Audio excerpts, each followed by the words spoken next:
Bonjour les cinquièmes, alors aujourd'hui nouveau chapitre en algèbre ou géométrie, placez ça en géométrie. Calcul d'air, donc voilà le titre pour copier. Grand 1, conversion d'unités, oui, puisque dans un premier temps, avant de calculer des aires, on va passer cette semaine à apprendre à convertir les unités, alors que ce soit les unités de longueur ou les unités d'air. Bon, vous avez déjà vu les conversions avec les unités de masse, les kilogrammes en grammes, ou d'autres exemples. Là, on va s'intéresser premièrement aux longueurs. Alors ça paraît simple, ça n'est pas tant que ça quand on voit les exercices, donc vous appliquez, vous écoutez bien. Vous marquez unité métrique. Alors, vous allez laisser de la place, vous allez tracer un segment de 10 cm, comme j'ai fait ici. Alors, si vous avez des feuilles petits carreaux, ben, très bien. Vous pouvez faire le dessin sur une feuille petit carreau, puis la coller dans votre cahier après. Si vous n'avez pas de feuille petit carreau, c'est pas très grave. Vous faites comme si un gros carreau, c'était 1 cm. Donc moi, par exemple, j'ai tracé un segment de 10 cm.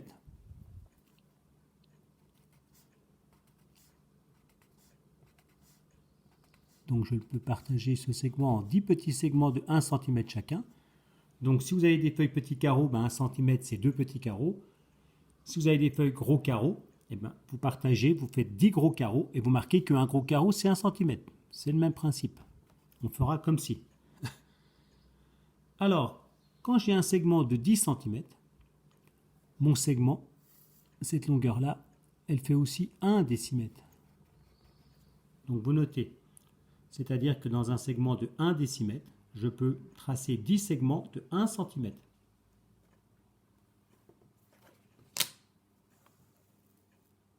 On peut marquer en dessous, 1 décimètre égale 10 cm.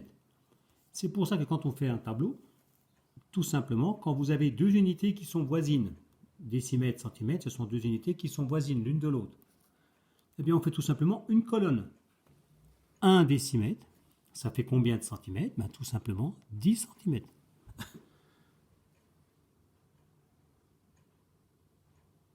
Donc vous notez ça. Je vous rappelle pour le dessin, soit sur une feuille petit carreau que vous collez, soit vous gardez votre cahier gros carreau et un gros carreau représente 1 cm. Donc 1 décimètre, c'est 10 gros carreaux.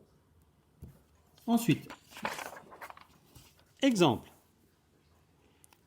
Alors vous allez faire un tableau avec 7 colonnes. Au centre, on va placer mètre, l'unité principale de longueur. C'est à partir du mètre qu'on compte.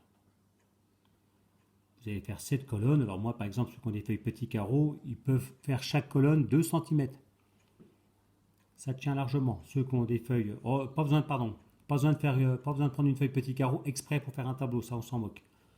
Donc moi j'ai une feuille petit carreau, donc j'ai pris 2 cm, mais vous qui avez des cahiers avec des feuilles gros carreaux, chaque colonne, vous n'avez qu'à faire 2 gros carreaux, ça ira très bien. Donc vous faites 7 colonnes, chaque colonne faisant 2 gros carreaux. Et vous placez mètre. Unité principale, on dit aussi l'unité de base, c'est par rapport à elle qu'on compte. Ici on va placer les multiples. Alors une dizaine de mètres, 10 mètres, c'est décamètre. Décamètre, D-A-M. Ici, une centaine, on est dans les centaines. Hein. Unité, dizaine, centaine, une centaine de mètres, hectomètre. Ici, 1000 mètres, on est dans le chiffre des milliers, 1000 mètres c'est kilomètre. Donc kilo ça veut dire 1000, hecto ça veut dire 100, déca ça veut dire 10. Décagone ça veut dire un polygone à 10 côtés. Ensuite ici, c'est les sous-multiples. Donc là, c'est 10 fois plus grand, 100 fois plus grand, 1000 fois plus grand, 10 fois plus petit, ben décimètre, un dixième de mètre. 100 fois plus petit, centimètre, centième de mètre. 1000 fois plus petit, millimètre, un millième de mètre. Vous notez en dessous du tableau, donc vous laissez de la place pour faire 3 conversions. Hein, donc il faut laisser au moins 3 lignes. En dessous du tableau, vous notez au stylo. 45,37 décamètres égale, vous laissez de la place, mètre, vous copiez les 3. Puis vous essayez de les faire, comme c'est dans le cahier de cours, vous les faites au crayon de papier en appuyant tout doucement. Si c'est faux comme ça, vous pourrez gommer. Vous pouvez d'abord chercher la première, et puis revenir à la vidéo pour voir si c'est juste avant de faire les autres, pour vous rassurer. Donc vous copiez, vous cherchez, vous allez voir la correction, tout d'un coup, au fur et à mesure, c'est vous qui voyez. Alors pour la correction, dans le tableau, le premier chiffre qu'on va placer, c'est celui qui est avant la virgule, le chiffre des unités. Et on va le placer l'unité dans l'unité, donc le chiffre des unités, celui qui est avant la virgule, le 5 dans décamètre, ici. Une fois qu'on a bien placé le chiffre unité, on est tranquille. Les autres chiffres, ceux qui sont avant, ceux qui sont après, sont forcément dans la bonne colonne. On veut convertir en mètres, donc on met une virgule ici. Et ça fait donc 453, je vais l'écrire en rouge, le résultat, 7 mètres. Vous prenez la correction et vous passez à la deuxième. Alors pour la deuxième, le chiffre unité, c'est le 5 qu'on va placer dans les millimètres.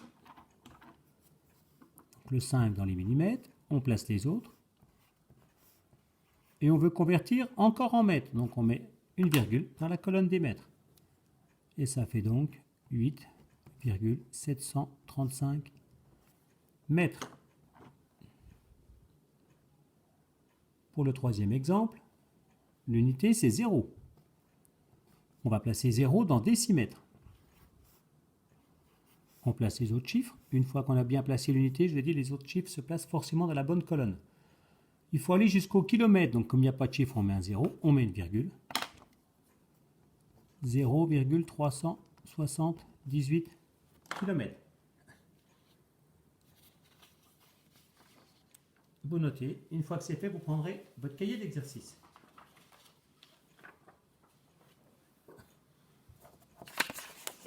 Alors dans votre cahier d'exercice, c'est pas la peine de mettre grand 1, vous allez mettre une astérix.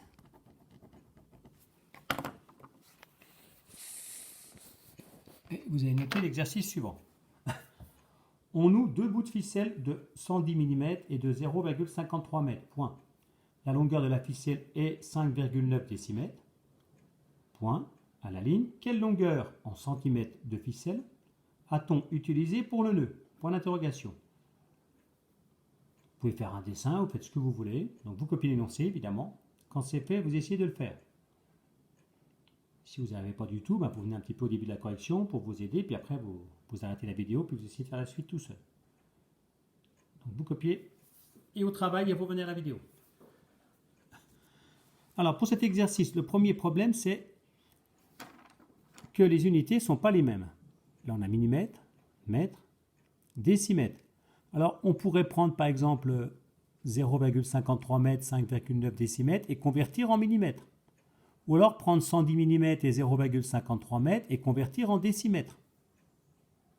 Ou prendre 110 mm et 5,9 décimètres et convertir en mètres. Il y a plusieurs méthodes. Pour qu'on fasse tous pareil, dans la question, je vous ai demandé quelle longueur en centimètres de ficelle a-t-on utilisé pour le nœud.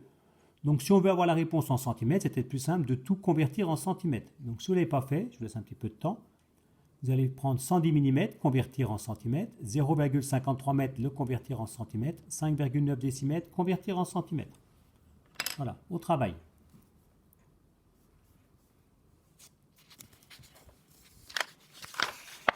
Alors, pour faire ces différentes conversions, on peut utiliser un tableau. Bon, ce n'est pas obligatoire, hein. Ceux qui arrivent sans tableau, pas de problème. Mais moi, je préfère que vous fassiez un tableau et que ça soit juste, plutôt que de faire trop vite et de faire faux. Par contre, ce qui est obligatoire, certains font un tableau, mais ne marquent pas les conversions qu'ils ont faites. Le tableau vous sert à faire des conversions, changer d'unité, il faut les marquer à côté. Par exemple, 110 mm, on va convertir en centimètres. On va mettre le 0, l'unité dans l'unité, le 0 dans les millimètres. Et on complète. Donc 110 mm, on met la virgule dans les centimètres, c'est 11 cm, donc le virgule 0 ne sert à rien. Vous pouvez prendre la correction, arrêter, puis faire la suite. Là, on va placer le chiffre unité, donc celui qui est avant la virgule, les 0 dans l'unité, c'est les mètres. Et on place les autres chiffres. Alors maintenant, ça fait combien de centimètres? Eh bien le 3. Et le chiffre unité, maintenant, c'est le 3 qui arrive dans les centimètres. Ça fait 53 cm. 5,9 décimètres. Le chiffre unité, ce n'est pas le 9, hein, ce n'est pas 59. C'est 5,9. C'est le chiffre qui est avant la virgule. Donc c'est le 5 qu'on place dans la colonne des décimètres. Ça fait donc 59 cm. Voilà, une fois que vous avez fait les conversions, si vous n'étiez pas arrivé, vous pouvez faire la suite de l'exercice. Alors, pour la suite de l'exercice, j'ai fait un petit dessin pour vous aider. J'ai fait la ficelle de 11 cm, que j'ai étirée là, donc elle fait 11 cm. Au bout, j'ai mis la ficelle qui fait 53 cm, donc de deux couleurs différentes. Maintenant, si je regroupe mes deux ficelles puis que je fais un nœud, évidemment, la longueur totale sera moins longue que si je les mets bout à bout parce qu'on va perdre de la longueur avec la ficelle qu'on prend pour faire le nœud. Donc la longueur qui est là, elle est plus petite que celle-là. La différence entre la longueur qui est là et puis celle-là, c'est la longueur de ficelle qu'on a utilisée pour le nœud.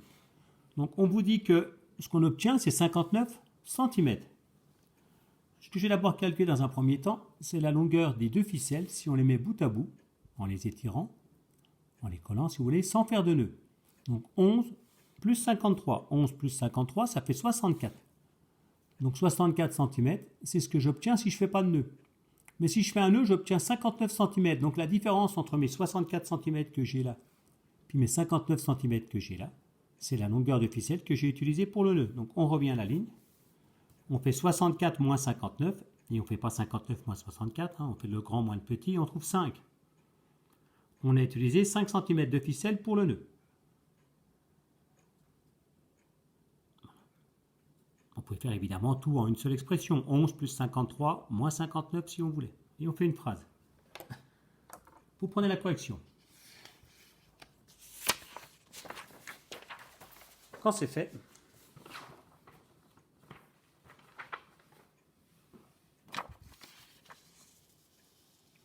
exercice suivant. Le père de Sébastien mesure 1,80 m. Sébastien monte sur un tabouret de 60 cm de hauteur. Il dépasse ainsi son père de 1,3 décimètres. Combien de mètres mesure Sébastien? Point d'interrogation. Bon, c'est mal posé la question. Combien de mètres? J'aurais dû dire quelle est la taille de Sébastien et préciser que je voulais le résultat en mètres. Donc vous notez, puis vous faites l'exercice. Évidemment, avant de faire des calculs, il y a peut-être des conversions à faire. Un petit indice, on vous demande la taille de Sébastien en mètres. Donc autant dès le départ tout convertir en mètres. Très bien Marcus. Il est malin ce Marcus.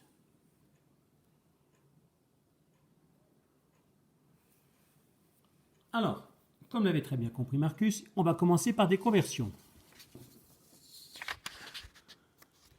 Alors, on va tout convertir en mètres puisqu'on veut le résultat en mètres. Comme ça, on gagnera du temps. La taille du père de Sébastien, on l'a déjà en mètres. Par contre, la hauteur du tabouret et la taille de Sébastien, on ne les a pas en mètres. Donc, on va convertir 60 cm en mètres, 1,3 décimètres en mètres. On va mettre le chiffre unité dans l'unité. On complète. On met un 0 ici et on met la virgule dans les mètres puisqu'on veut convertir en mètres.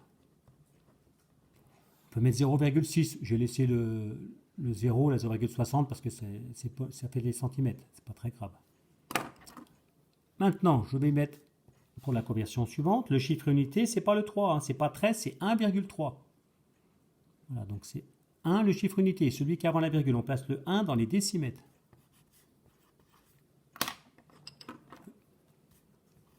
On met un 0 dans les mètres, on met la virgule, et ça fait 0,13 mètres. Une fois que vous avez fait les conversions, si vous n'y étiez pas arrivé, vous arrêtez la vidéo, vous essayez de finir l'exercice.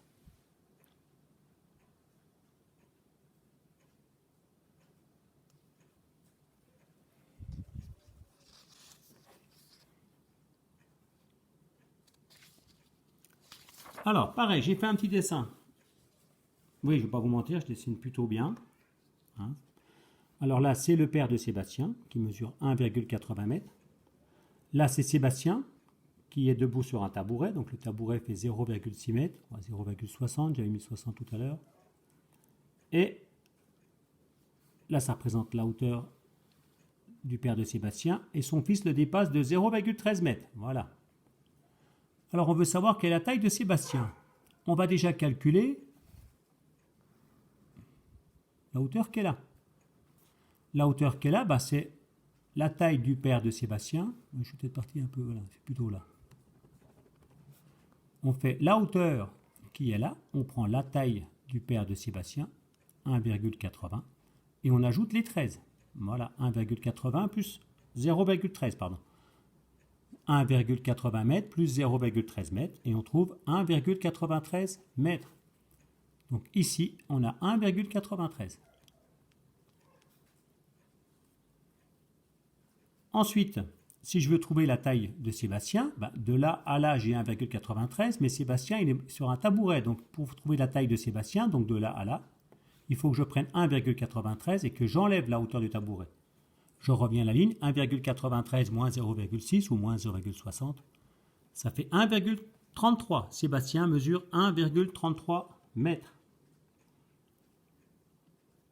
On pouvait faire aussi en une seule expression 1,80 plus 0,13 moins 0,60.